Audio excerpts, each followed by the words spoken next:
பாம்பூச்சி சொல்லுடி காட்டு போச்சு. நான் கர்ப்பமா இருக்கேன்டி. என்னடி சொல்ற? யாருனால? எனக்கே தெரியலடி. என்னடி தெரியலையா? ஒண்ணு கபீனா இருக்கணும்,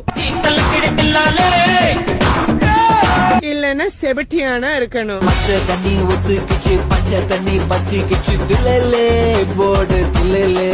ரெண்டு பேத்துல யாரோட தாண்டி ரொம்ப குழப்பமா இருக்கு. சரி வா சீட்டு குலுக்கி போட்டு பாப்போம். விதி யார காட்டுதோ நீ அவனை கை காட்டிரு, நீதான் அப்பான்னு. என்னை விட புத்திசாலியா இருக்கேடி. அதனால தாண்டி நான் கவனமா இருக்கேன், நீ கர்ப்பமா இருக்கேன். வாய மூடிக்கிட்டு சேட்டை எடுக்கிறியா? எடுக்கிறேன். கபீன்னு வந்திருக்கடி. அவன் தான் அப்பா. அவனுக்கு கால் பண்ணி சொல்லு. I knew him from the start. எனக்கு தெரியும் அவனுக்கு ரொம்ப கவனக்குறைவு. அவன் தான் இந்த கேர்லெஸ் ஃபெலோவா இருப்பான்னு. ஹலோ பேபி, நான் முழுகாம இருக்கேன். அதுக்கேண்டி வருத்தப்படுற? அதான் உங்க அப்பா அவ்வளவு பெரிய கிணறு தோண்டி வச்சிருக்காரு வீட்டு பின்னாடி. போயிட்டு குதிச்சு ஒரே முழுகிரு. மாங்கோட்ட நான் கர்ப்பமா இருக்கேன்டா. என்னடி சொல்ற? எப்படி? அதுதான்டா எனக்கும் குழப்பமா இருக்கு. எது குழப்பமா?